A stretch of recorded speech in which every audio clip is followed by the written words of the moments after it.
कैसे है? अरे किस लिए किसी का इतिहास गाया जाता है?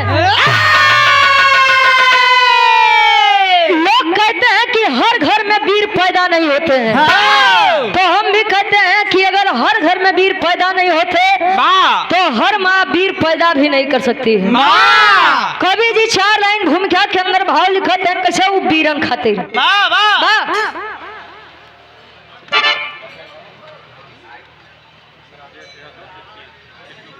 राज बच्चे अपनी कला में कामयाब रहे कैसे?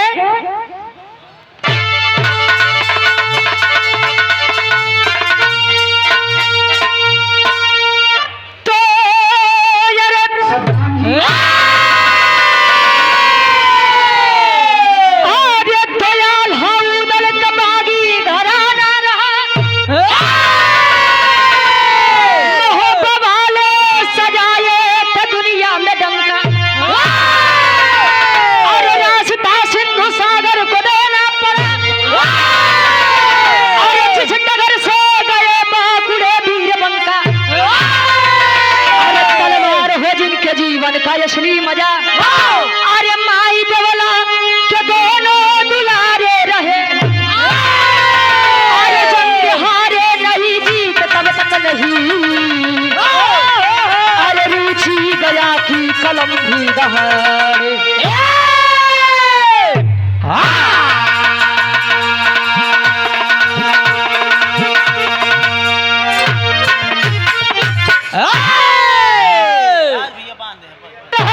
इतनी सुंदर है डब्लू गुरु जी कि जान ला समय में उनसे ज्यादा खूबसूरत क्यों रहे नहीं भाई। ए भैया दुनिया सुंदरता के ऊपर मरत क्यों कह दे कि हमके सुंदरता से नहीं मतलब बात जान ला वो आज के समय में जान ला कलयुगी राम बा को बिरहा में कवि जी बड़ी सुंदर गजल के भाव लिखे थे कैसे स्वर्गीय गुरु रामदेव गुरु जी वाली वाह।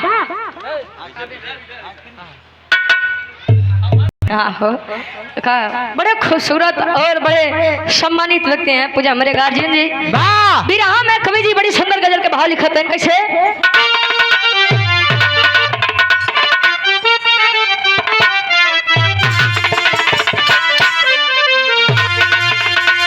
कोनो पिए वाला के पिए वाला हाँ हो के आज दावत बा कैसे देखा कहाँ गए बाबूजी?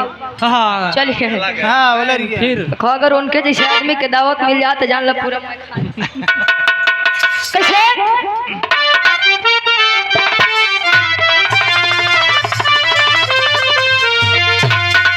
अरे आज पीने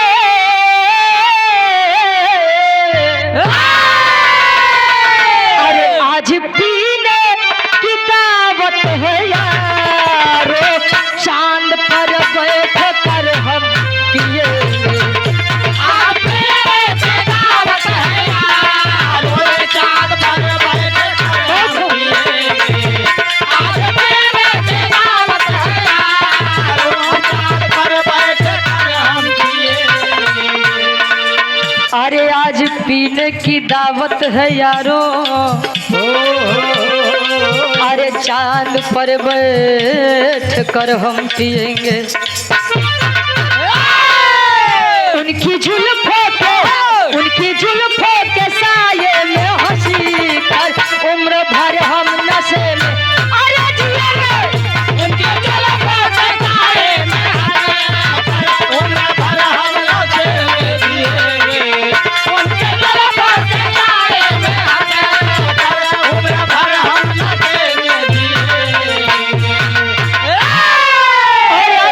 पूज्य गार्जियन जी श्री चंद्र भूषण याद कहा कि रघुकुल रीति सदा चली आई मेहरा रूपा जुलुम ढाई नंदन की आई प्राण जाई पर वचन न जाई। हाँ कौन अच्छा बर्बादी हुई। हम यहाँ से नहीं गए, हम कहे आज दरबार में आए, आज ही शादी ब्याह छोड़ दे। आई कवि जी वीरन खातिर लिखत है कैसे?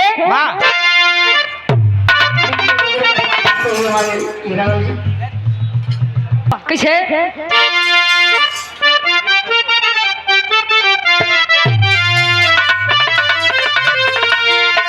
अरे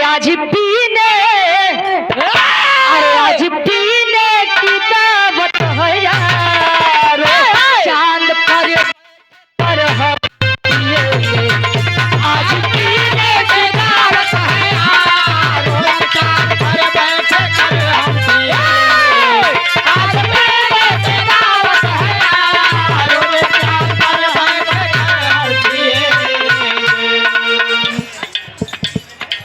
नरे के द्वारा 51 रुपया बहुत बहुत धन्यवाद आशीर्वाद के चारे कहे अरे आज पीने की दावत है यारो अरे चांद पर बैठ कर हम पिएंगे उनकी जुल्फों के साये में हंसी कर उम्र भर हम नशे में उनके जुल्फों के साये में हंसी कर उम्र भर हम नशे में उनके जुल्फों के साये में हंसी कर उम्र भर हम नशे में जिए। कवि जी एक लाइन बीरन खातिर लिखत हैं कैसे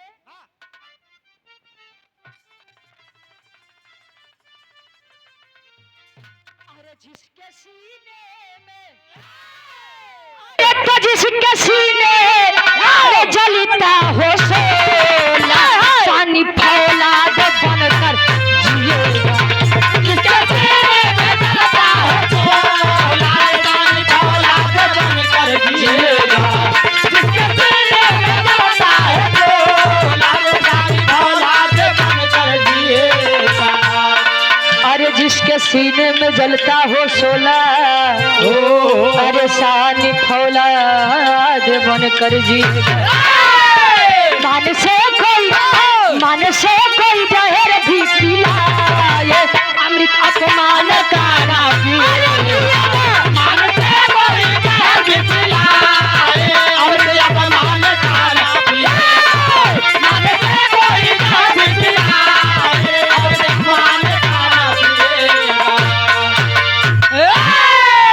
और आप सम्मानित पूज्य गार्जियन जी श्री बिरहा के कहानी केकर बा कैसे बा कवि जी लिखत हैं कैसे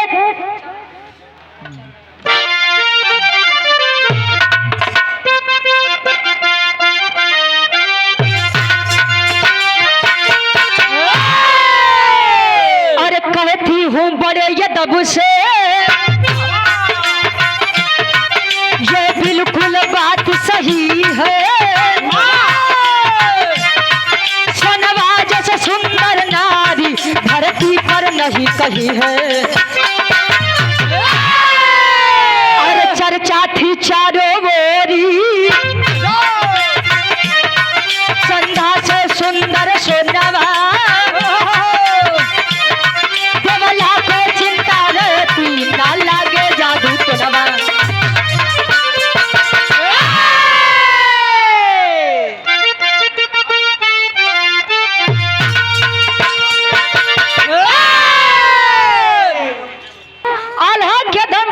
सोनमा इतनी खूबसूरत रहे जब चारों तरफ खबर फैलत बा तब पथरीगढ़ के राजा ज्वाला सिंह चढ़ाई करत बा कैसे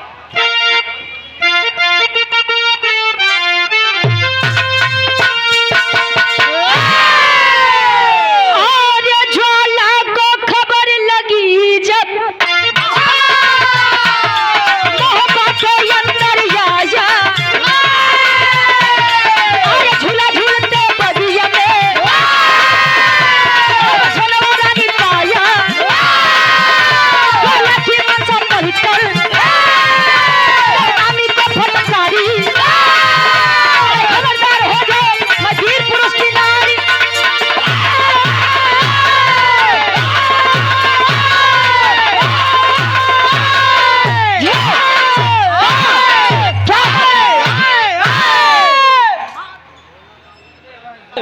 सावन के पावन महीना में माई देवला के बहू रानी सोनवा जी अपने बाग के अंदर झूला डाल के झूलत है उदल जी शिकार खेला बदे आस पास घूमत है आज ज्वाला सिंह पता आया है उस बगीचे के अंदर जब रानी सोनवा के झूला झूलत देखत बा देखत बा तो खाली देखत रह जात बा, मतलब पहली नजर के पहला प्रेम हो गया।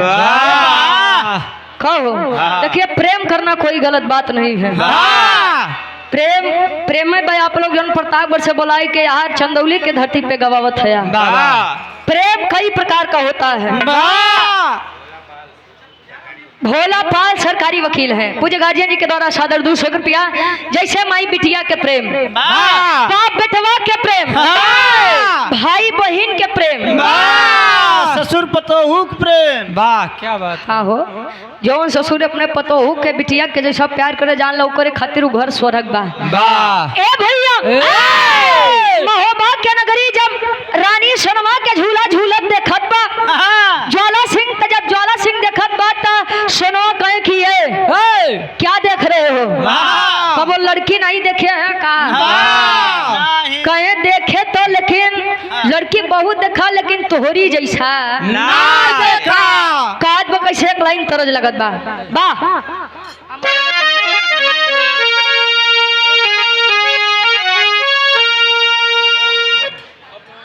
ब्रिजेश कुमार बिंद जी, जिला मंत्री भाजपा से।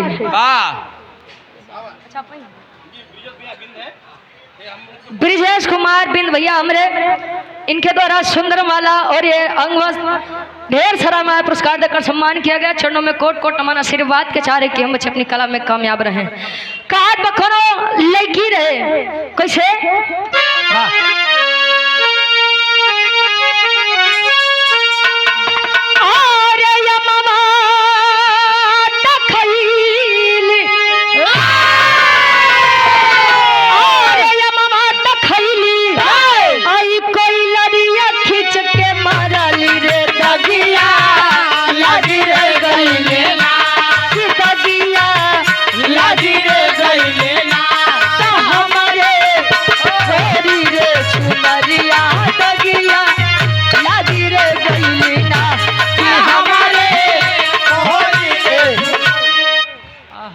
देखते हो।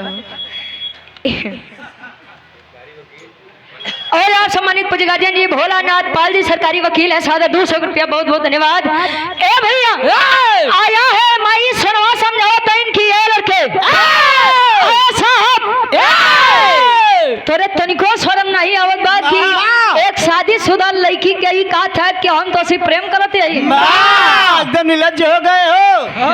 हमरे एक छोट बेटा भी बा जेकर नाम इंदल बा। अरे मैं वीर आल्हा की पत्नी और उदल की भौजाई हूँ। जब इतनी बतिया सुनत बा तो हो थका कवि जी भाव में लिखत है।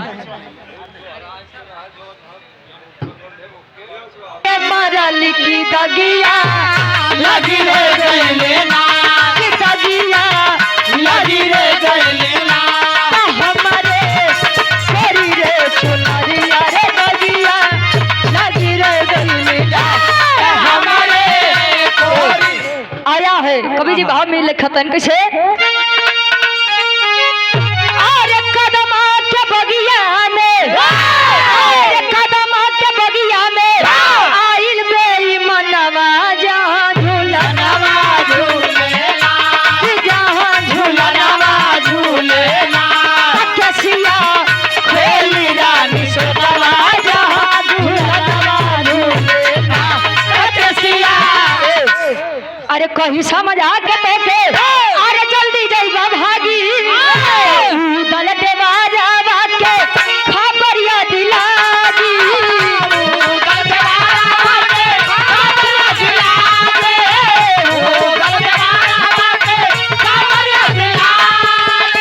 तेगवा चला के पटी है, तेगवा चला के पटी है, घर में माया बनवा जहाँ झूलनवा झूलेना, जहाँ झूलनवा झूलेना भूली जाइबा भूली जनवा जहाँ झूलनवा भूलेना भूली।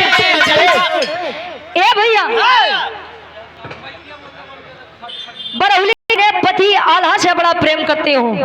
कहा गया है कि पति के मरल सती जनी है, सतभतरी में हरिया का जाने। तो समझावत बा आया है पथरीगढ़। आदित्य भैया समझ ला। ए भैया रुक जा, वैसो समय बड़ा अभाव बा। ए माई जिंदगी भर आपका पूजा किया हो, अगर एक चीज आज मांगत नहीं, अगर वो के दे देबे तो हम जीवन में कब्बो कुछ नहीं मारब। भोला पाल जी सरकारी वकील, आपके द्वारा सादर 100 रुपया बहुत बहुत धन्यवाद। ए भैया कहे कि माई खाली एक चीज दे दे, जीवन में कुछ नहीं मांगब। माँ दुर्गा आई कहीं कि बेटा दे तो मैं देती, लेकिन उसका एक बेटा है इंदल, और माँ के बिना एक बेटे का कोई अस्तित्व नहीं होता है। ज्वाला सिंह कहे कि मातारी बीच में ही इंदल रोड़ा बनत बा, तो हम वचन देता ही कि इंदल के सर काट के आपके बेदी पर चढ़ाऊंगा। माँ दुर्गा मान गई। सर 10वीं चौहान गंगेहरा इनाम देकर के जल्दी से जल्दी आप नीचे उतर जाओ, डिस्टर्ब कर रहे हो। 10वीं भैया तुमको बता रहे हैं कि हमारे गांव के गंगेहरा के आशीर्वाद से ज्वाला सिंह लेकर गया सोनमा को जबरदस्ती अपने गढ़ पत्थरीगढ़ में लेकर आया। चारों तरफ खबर फैल गई कि सोनमा जी के नहीं खबर लागत बा। एक प्रसंग यहाँ से इहो मिलत बा कि उदल जी चुड़ियारिन का रूप कब बनाए रहे। चुड़ियारिन का रूप बनाए के चूड़ी तरकी लेके उदल जी गांव गांव शहर शहर टारत हैं अपने भौजाई सोनमा के खबर करे बदे। ऐसे एक लाइन गीत लगत बा।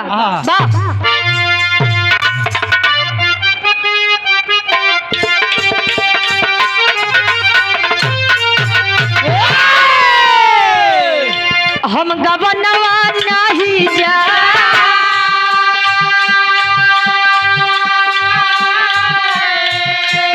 हम गवनवा नहीं जा, हम गवनवा नहीं जा, पीछे पड़ल यही रे मनवा, हम गवनवा नहीं जा।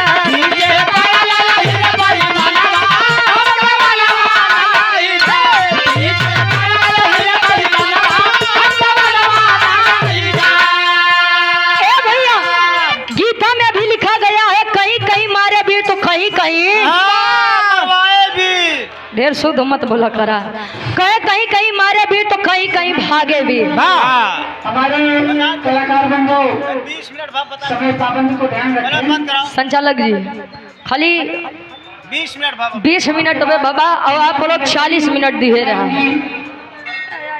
तो समय का ध्यान रखते हुए बाजा बंद करो। ए भैया वाला बंद कर दे। अब पूजा प्रदर्शन नहीं कराएंगे, उसके बाद जो होने वाले हाँ आधा टाइम में तो खाली संचालक करे में ले जाते लोग के बंद करा भैया, बंद करा। हाँ बंद करा। ए भैया आए हैं उदल जी चुड़ियारिन का रूप लेके, गांव गांव नगर नगर चूड़ी ले लो, चूड़ी ले लो, चूड़ी ले लो चूड़ी। अरे बारे मनिहारिन जी। ए भैया ज्वाला सिंह के एक बिटिया रहे जेकर नाम सुगा पंखनी रहे। सुगा पंखनी रानी सोनवा के बड़ी देखभाल करत रहे। सोनवा माई कहीं की ये बिटिया जाई के चुड़ियारिन के बुलाई लिया, और ढेर दिन हो के बाद चूड़ी नहीं पहिरे ही। आज जब बुलाई के लेके आवत है तो होत का भाव में कभी जी लिखत है कैसे,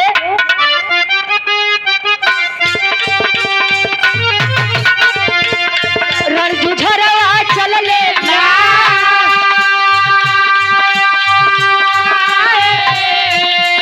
रणजुझरवा चल लेना, रणजुझरवा चल लेना, दल भरी गईले चुड़ियारवा, रणजुझरवा चल लेना, दल भरी गईले चुड़ियारवा, रणजुझरवा चल लेना, दल भरी गईले चुड़ियारवा, रणजुझरवा चल लेना।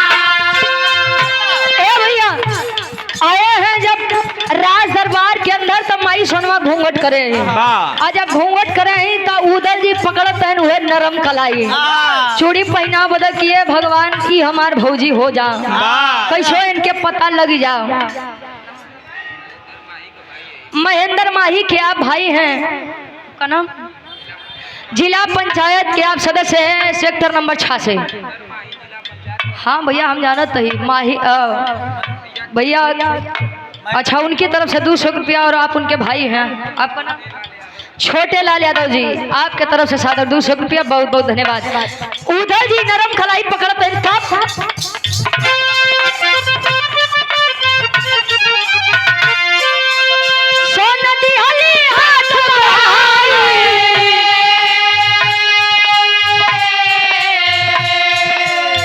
उधर धैले नरम खलाई पासवान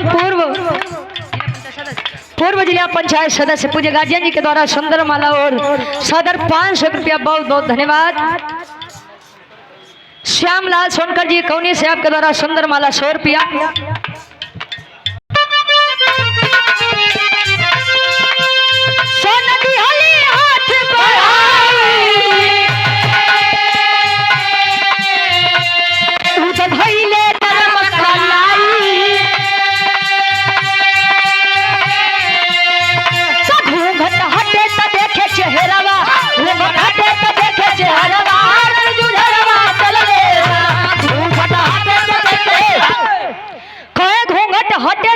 चेहरवा रण जुझरवा चल लेना। हवा से जब माई सुनवा के घूंघट हटत बा उदल जी देखत हैं और अवाक रह गए। अरे भौजी आखिर का कमी रहे हमरे भैया के प्रेम में? अरे का कमी रहे हमरे लोग के स्नेह में? जवान एक मर्द के हाथ छोड़ करके एक नामर्द का हाथ थाम लिया। अरे धिक्कार है मुझे आप पर। शर्म आ रही है कि आप मेरी भाभी समान माता हैं। ए भैया जब इतनी बतिया सुनत है तो सोनवा जी समझावे कि ये देवर तनी गुस्सा कम। हमार बात सुना, हम अपने मर्जी से हार नहीं आबटी हिया हमका जबरदस्ती ज्वाला सिंह लई के आए बा। कहे कि ज्वाला के तनी हिम्मत। अरे ज्वाला सिंह के तनी हिम्मत के रानी के ऊपर गंदी नजर डालेगा। अरे नहीं छोड़ूंगा इस साले को। करत हन का बिरहा के आखिरी तरज लगत बा कोनो पान बेचे वाली कहे किसे।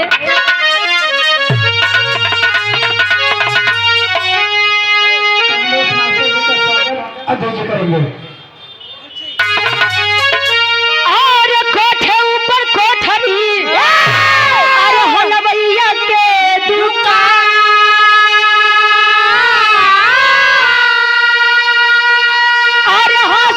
छूट गया बनवरिया मारे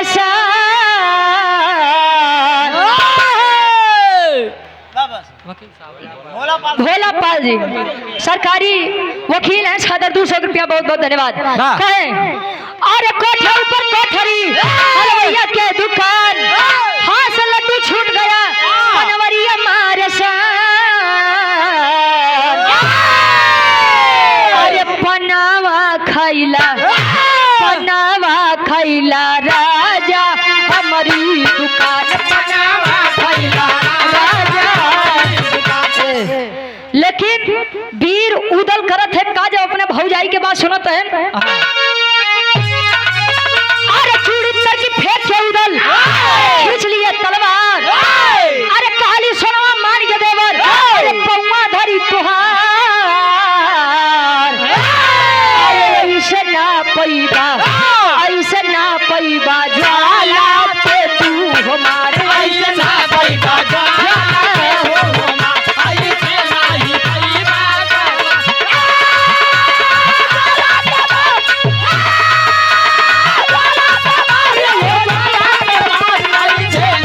पैबा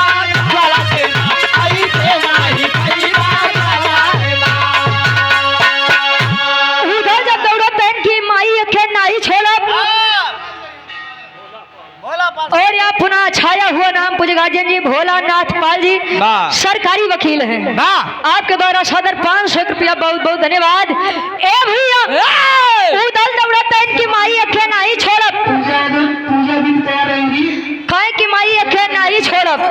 कहे कि ये बेटा एक के मत छोड़िया लेकिन हमारी एक बात सुना।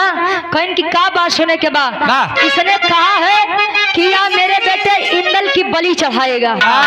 अब हम तब्बे तो के मिल सकी थी कि जब तू एक पहले इंदल के बलि चढ़ुआ भीगी आंखों को लेकर के आए हैं मोहबा के अंदर रोवत हैं। जब आल्हा जी देखत है रोवत तब पूछत है का पूछे। अरे लौटे महोबा में महोबा के बाधा अरे उदल के रोवत देखले तब आल्हा दादा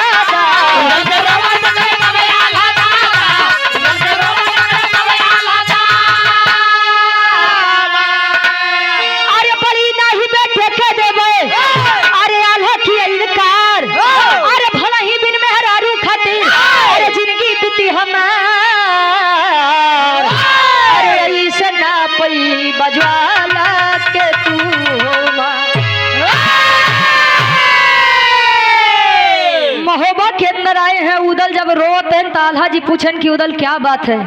तेरे भौजी के पता लाग के नहीं लाग, कहें कि भैया पता तो लगा लेकिन एक दुविधा बा, एक के पावे के पड़ी तो एक के खोवे के भी पड़ी। मतलब ज्वाला सिंह ने माँ दुर्गा से कहा है कि इंदल की बलि आपके चरणों में चढ़ाऊंगा, वो करे ऊपर माई दुर्गा के कृपा बा। ये भैया आप तू इंदल के बलि चढ़ावा तबे भौजी तो का मिली है। आल्हा कहे उदल तोहार दिमाग खराब बा, अरे एक मेहरारू खातिर हम अपने लड़का के मार दे, मेहरारू खातिर जिंदगी बिता दे लेकिन लड़का खातिर जिंदगी ना बीती। उदल कहन कि भैया तुहार दिमाग खराब बा, वह लड़का कल के बड़ा होई तो दुनिया वालों का बड़ा ताना मरी है। आज उदल की बात मान करके आल्हा चले हैं बेटे की बलि चढ़ाने के लिए माँ दुर्गा के पंडाल पे। कैसे तेरी के भाव लगत बा। अरे राम गदेला लेके मंदिर में गए, बाबू गदेला लेके मंदिर में गए, दशनवा खातिर आल्हा उधर वीर बघेला।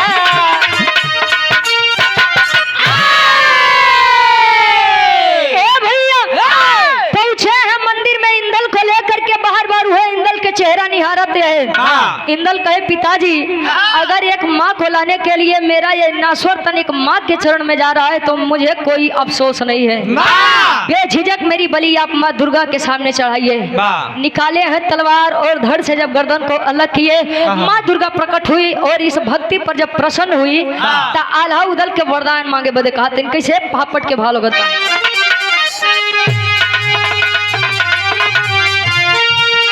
अरे बलि चढ़ाऊ थे डोलर बा, आशा ना बा दुर्गा बोली हो, बलि चढ़ाऊ थे डोलर बा, आशा ना बा दुर्गा बोली हो, तब मांगा या ला मांगा तू वरदान दुर्गा बोली हो, मांगा या ला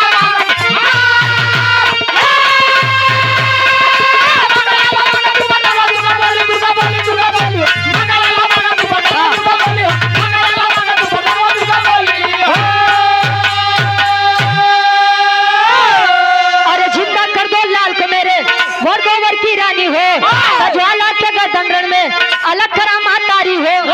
अरे ये मस्त पहली उड़ली आई गगनवा दुर्गा बोली हो, मांगा या ला मांगा तू आई गगनवा दुर्गा बोली हो।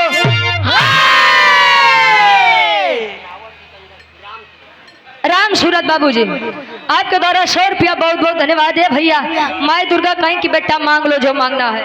सुभाष पटेल वाले पांडे अरविंद भैया, राम दुलार की बुधवार आप कमेटी के पास चले। अरविंद यादव जी आपके द्वारा 51 रुपया बहुत बहुत धन्यवाद।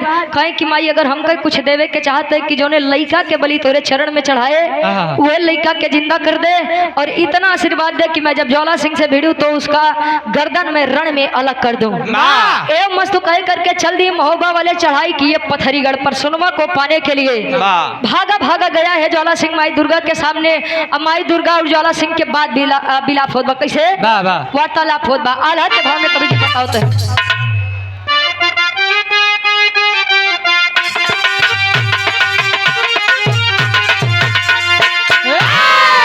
अरे पथरी पर चढ़ाई कई दिहल महोबा वाले,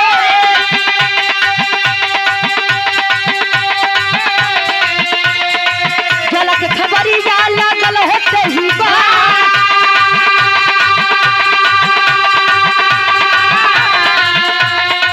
कैले अवाहन जब पथरी के राजा,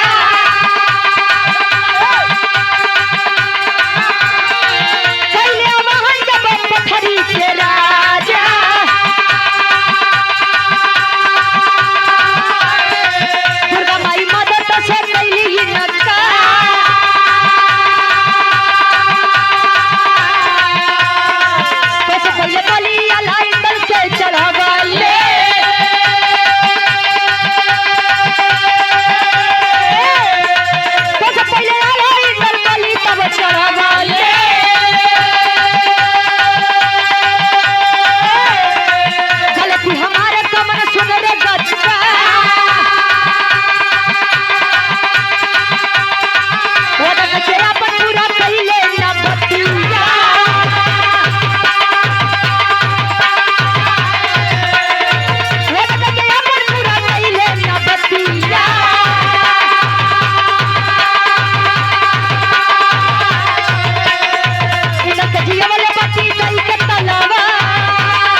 गया माँ दुर्गा के पास।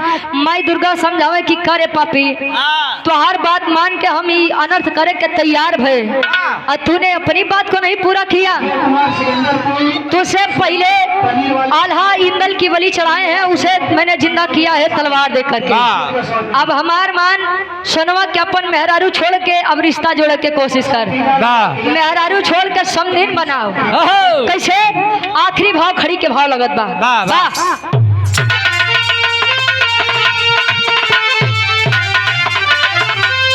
अरे काली दुर्गा ज्वाला से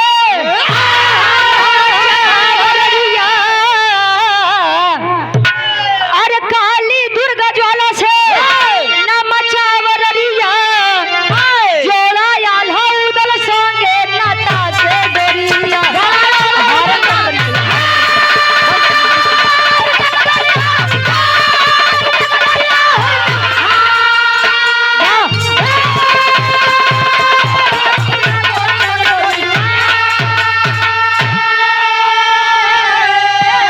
अरे सुगा पाखनी इंदल से कैले तबिया हो डोरी चढ़ी यौली तेई महोबा के द्वारी हो।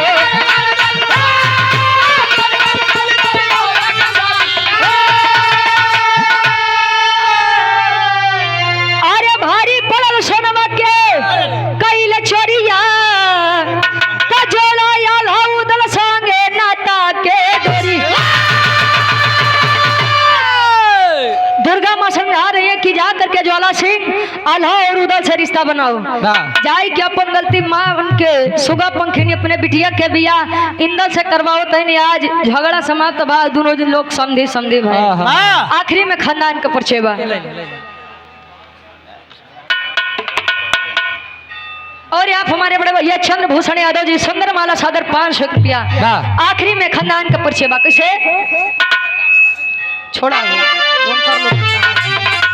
गुरु बिहारी, गुरु गणेश, गुरु रामलाल गुरकारी। अरे स्वर्ग से चंद्रिका कवि बच्चन जी बने पुजारी।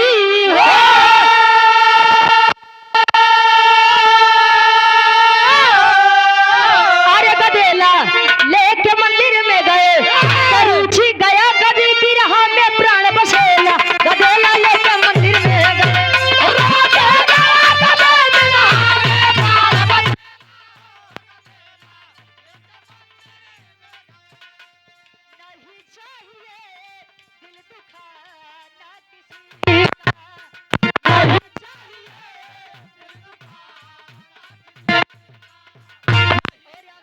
भोलानाथ पाल जी सरकारी वकील हैं।